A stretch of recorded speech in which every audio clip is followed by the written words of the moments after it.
வணக்கம். மாரியப்பன் வானிலை அறிக்கை 2026 ஜூலை மாதம் 24ஆம் தேதி வெள்ளிக்கிழமை. வானிலை அறிக்கை.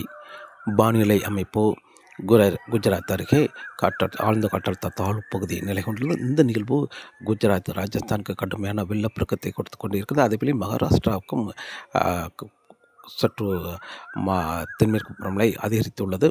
அதே வழியில் மேற்கு வங்கத்தில் ஒரு காற்று சுழற்சி நிலை கொண்டுள்ளது. இந்த நிகழ்வு வங்கக்கடலில் இறங்கி காற்றழுத்த தாழ்வு பகுதி, ஆழ்ந்த காற்றழுத்த தாழ்வு பகுதி வரை தீவிரமடைந்து இந்த நிகழ்வும் மேற்கு வங்கத்தில் தரையேறி ஒடிசா வடக்கு பகுதி, சத்தீஸ்கர் வழியாக மத்திய பிரதேசத்தை நோக்கி பயணிக்கும் என்றும் எதிர்பார்க்கப்படுகிறது. இந்த நிகழ்வால் வட மாநிலங்களில் தென்மேற்கு பருவமழை மேலும் தீவிரமடைந்து கொண்டிருக்கிறது. அதே வழியில் வருகிற நாட்களில் மேற்கு தொடர்ச்சி மலை, அதாவது கேரளா, கோவா, கர்நாடகா இந்த மாநிலங்களுக்கெல்லாம் தென்மேற்கு பருவமழை சீராக தொடங்கினாலும் வருகிற ஜூலை 30ஆம் தேதிக்கு பிறகு மேலும் தென்மேற்கு பருவமழை அதிகரிக்கும் என்றும் எதிர்பார்க்கப்படுகிறது.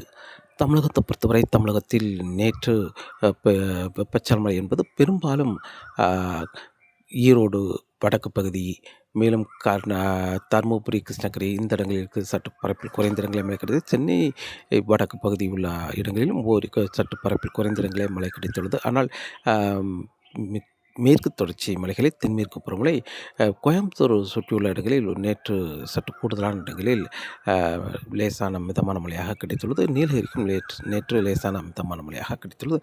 அதுபோல் இன்றும் லேசான முதல் மிதமான மழை கிடைக்க வாய்ப்புள்ளது. உள்பகுதியில் வெப்பச்சலமழை அங்கே சற்று பரப்பில் குறைந்த இடங்களே மழை கிடைக்கும். இன்று கன்னியாகுமரி மாவட்டத்தை பொறுத்தவரை பெரிய அளவில் இன்று மழை கிடைக்க வாய்ப்பில்லை.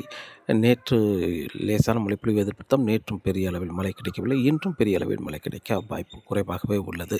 திருநெல்வேலி மாவட்டத்தை பொறுத்தவரை மேற்கு தொடர்ச்சி மலைகளில் லேசான மழைப்பொழிவு கிடைக்கும் என்றும் எதிர்பார்க்கப்படுகிறது. தென்காசி மாவட்டத்தை பொறுத்தவரை மேற்கு தொடர்ச்சி மலைகளில் லேசான மழைப்பொழிவு கிடைக்க வாய்ப்புள்ளது.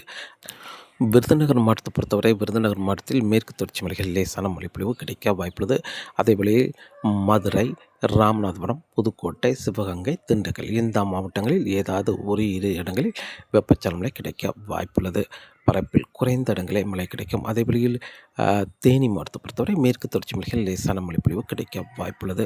அதே வழியில் கோயம்புத்தூர் மாவட்டத்தை பொறுத்தவரை கோயம்புத்தூர் மாவட்டம் வால்பாறை, கோயம்புத்தூர் மேற்கு பகுதி இந்த இடங்களுக்கும் லேசான முதல் மிதமான மழை கிடைக்க வாய்ப்புள்ளது. நேற்று தொண்டாமுத்தூர், சோழனூர், மேலும் ஆனமலை இந்த இடங்களுக்கெல்லாம் ஒரு 3 மில்லிமீட்டர் 4 மில்லிமீட்டர் கணக்கில் மழை பெய்துள்ளது. இன்றும் அங்கே லேசான மழையாக கிடைக்க வாய்ப்புள்ளது. தென்மேற்கு பருவமழை நீலகிரி மாவட்டத்திலும் லேசான முதல் மிதமான மழையாக கிடைக்க வாய்ப்புள்ளது. அதுவில் கோயம்புத்தூர் மாவட்டம் வடக்கு பகுதி, புஞ்சை, புளியம்பட்டி, அன்னூர் சுற்று வட்டாரங்களுக்கு லேசான முதல் மிதமான மழையாக வெப்பச்சலமழை கிடைக்கும் என்றும் எதிர்பார்க்கப்படுகிறது. அதே வழியில் திருப்பூர் வடக்கு பகுதி, ஈரோடு, தருமபுரி, கிருஷ்ணகிரி இந்த இடங்களில் ஓரிரு இடங்களில் லேசான முதல் மிதமான மழை கிடைக்க வாய்ப்புள்ளது. அதேவேளை நேற்றை விட இன்று சென்னைக்கு சற்று கூடுதலான பரப்பில் மழை கிடைக்க வாய்ப்புள்ளது. அதாவது சென்னை தெற்கு பகுதி, அதேவேளையில்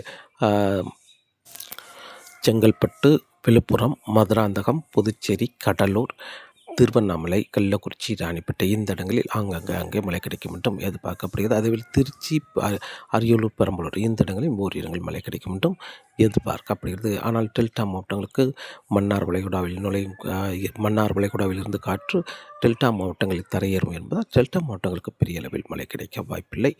பெரும்பாலும் மயிலாடுதுறைக்கு வடக்கு பகுதி உள்ள கடலோர மாவட்டங்களுக்கு அங்கே மழை கிடைக்க வாய்ப்புள்ளது. தமிழகத்தில் வெயிலும் இன்று ஓரிரு இடங்களில் சற்று அதிகரித்து காணப்படும். பெரும்பாலும் திருநெல்வேலி, தென்காசி, கிழக்கு பகுதி, அதே வழியில் விருதுநகர், மதுரை, ராமநாதபுரம், மதுரைக்கு சற்று அதிகரித்திருந்தாலும் புதுக்கோட்டை, சிவகங்கை இந்த இடங்களுக்கும் வெயில் அதிகரித்து காணப்படும். திருச்சி இந்த இடங்களில் ஓரிரு இடங்களில் 100 டிகிரி ஃபாரன்ஹீட் அமையும் என்றும் எதிர்பார்க்கப்படுகிறது. அதேவேளை கணவாய் பகுதிகளில் லேசான காற்று இருக்க வாய்ப்பு. காலை நேரங்களில் லேசான காற்று இருந்தாலும் மாலை நேரங்களில் தென்காசி கணவாய் பகுதிகளெல்லாம் 50 கிலோமீட்டராகவும், அதேவேளையில் பொள்ளாச்சி கணவாய் பகுதிகளில் 60 கிலோமீட்டர் வரை காற்றின் வேகம் இருக்க வாய்ப்புள்ளது. தமிழகத்தை பொறுத்தவரை இன்று வெப்பச்சலமழை சற்று பரப்பில் குறைந்த இடங்களே மழை கிடைக்கும். தென்மேற்கு பருவமழை அங்கே லேசான மழைப்பொழிவாக கிடைக்க வாய்ப்புள்ளது. வெயிலும் உள் மாவட்டங்களுக்கு சற்று அதிகரித்து காணப்படும். நாளை ஜூலை 25ஆம் தேதி சற்று பரப்பில் கூடுதலான இடங்களில் வெப்பச்சலன கிடைக்க வாய்ப்புள்ளது. அதுவில் தென்மேற்கு பருவம் சீராக அதிகரிக்கும். கன்னியாகுமரி தொடங்கி நீலகிரி வரை சீராக அதிகரிக்கும். அதேவில் கர்நாடகா, கேரளா இந்த இடங்களுக்கெல்லாம் சற்று அதிகரித்திருந்தாலும் அதைவிட கூடுதலான மழைப்பொழிவு என்பது மகாராஷ்டிரா, மும்பை இதுகளுக்கெல்லாம் கடுமையான வெள்ளப்பெருக்கத்தை கொடுக்கும் அளவுக்கு வருகிற நாட்களில் மழைப்பொழிவு இருக்கும். அதே வழியில் குஜராத், ராஜஸ்தான் இந்த இடங்களுக்கெல்லாம் கடுமையான பெருக்கத்தை கொடுக்க அதிக மழை கிடைக்க வாய்ப்புள்ளது. அதுவே தமிழகத்திலும் வெப்பச்சலன இன்றை விட நாளை சற்று கூடுதலான பரப்பில் மழை கிடைக்க வாய்ப்புள்ளது. வெயிலும் உள் மாவட்டங்களுக்கு சற்று அதிகரித்து காணப்படும். ஜூலை 26, 27, 28 தேதிகள் தென்மேற்கு பருவமழை சீராக தொடர்ந்து கொண்டிருக்கும். தமிழகத்திலும் வெப்பச்சலன அங்கே இருந்து கொண்டே இருக்க வாய்ப்புள்ளது. காற்று பகுதியை தவிர்த்து மற்ற இடங்களில் வெப்பச்சலன கிடைக்க வாய்ப்புள்ளது. அதே வழியில் உள் மாவட்டங்களுக்கு வெயிலும் சற்று அதிகரித்து காணப்படும். ஏதாவது ஒரு இடங்களில் 100 டிகிரி ஃபாரன்ஹீட் அமைய வாய்ப்புள்ளது. ஜூலை 30ஆம் தேதியிலிருந்து தென்மேற்கு பருவமழை மேலும் தீவிரமடையும். அதாவது இப்போது சீராக தொடர் மழை மிதமான முதல் சற்று கனமழையாகவும், ஜூலை 31ஆம் தேதி பரவலாக கனமழையாகவும், ஆகஸ்ட் 1, 2, 3 தேதிகளில் தென்மேற்கு பருவமழை பரவலாகவே கேரளா, மேற்கு தொடர்ச்சி மலையில் கனமழையாக கிடைக்கும். மேற்கு தொடர்ச்சி மலை ஒட்டியுள்ள மாவட்டங்களுக்கு முன்னேறி வந்து சாரல் மழை கொடுக்கும் அளவுக்கு தென்மேற்கு பருவமழை தீவிரமடை. தமிழகத்திலும் தொடர்ந்து வெப்பச்சலன அங்கே இருந்து கொண்டே இருக்க வாய்ப்புள்ளது. காற்று பகுதியை தவிர்த்து மற்ற இடங்களில் சற்று கூடுதலான பரப்பில் மழை கிடைக்கும். ஒரு நாள் சற்று பரப்பில் கூடுதலாகவும், ஒரு நாள் சற்று பரப்பில் குறைந்த இடமாக இருக்கும். அதேவேளை ஆகஸ்ட் முதல் வாரத்தில் தமிழகத்தில் வெப்பச்சலன கடலோர மாவட்டங்களுக்கு பரவலாகவே மழை கிடைக்கும் என்றும் எதிர்பார்க்கப்படுகிறது. உள் மாவட்டங்களுக்கும் பரவலான மழைப்பொழிவாக கிடைக்க வாய்ப்புள்ளது வெப்பச்சலன. அதேவேளையில் வெயில் இப்போது சற்று அதிகரித்தாலும் ஜூலை 28ஆம் தேதி பிறகு படிப்படியாக வெயிலின் தாக்கம் குறையும் என்றும் எதிர்பார்க்கப்படுகிறது. அதேவேளையில் காற்றின் வேகத்தை பொறுத்தவரை காற்றின் வேகம் இப்போதைக்கு கணவாய் பகுதிகளில் மாலை நேரங்களில் 50 கிலோமீட்டராக இருக்கும் இடத்தில் 60 கிலோமீட்டராகவும் இருக்கும். அதேவேளையில் இப்போது 60 கிலோமீட்டர் வேகத்தில் இந்த பொள்ளாச்சி கணவாய் பகுதியெல்லாம் 60 கிலோமீட்டர் வேகத்தில் மாலை நேரங்களில் காற்றின் வேகம் இருக்கும். ஆனால் வருகிற நாட்களில் 65-70 கிலோமீட்டர் வரை காற்றின் வேகம் இருக்கும் என்றும் எதிர்பார்க்கப்படுகிறது.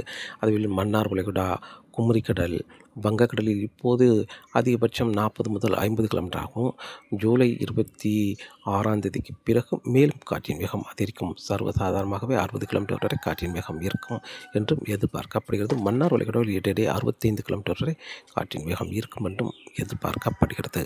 தொடர்ந்து வானிலை அறிக்கையோடு இணைந்திருங்கள். மீண்டும் சந்திப்போம். நன்றி, வணக்கம். அதேபோல் வருகிற ஆகஸ்ட் முதல் வாரத்தில் காற்றின் வேகம் அதிகரித்து காணப்படும். அதே வேளையில் கடல் அலையும் சற்று சீற்றமாக இருக்க வாய்ப்புள்ளது. பசிபிக் பெருங்கடல் மேற்கு பகுதி ஒரு வலுவான சூப்பர் புயல் உருவாகும் என்பதால் காற்றின் வேகம் வலுவாக ஈர்க்கும் என்பதால் காற்றின் வேகம் அதிகரித்து காணப்படும். கணவாய் பகுதிகளுக்கெல்லாம் காற்றின் வேகம் சற்று வலுவாக இருக்க வாய்ப்புள்ளது ஆகஸ்ட் முதல் வாரத்தில். அதே வேளையில் கடல் அலையும் சற்று சீற்றமாக இருக்க வாய்ப்புள்ளது. குமரிக்கடல், மன்னார் வளைகுடா, வங்கக்கடலில் கடல் அலை சற்று சீற்றமாக இருக்கும் என்றும் எதிர்பார்க்கப்படுகிறது. தொடர்ந்து வானிலை அறிக்கையோடு இணைந்திருங்கள். நன்றி.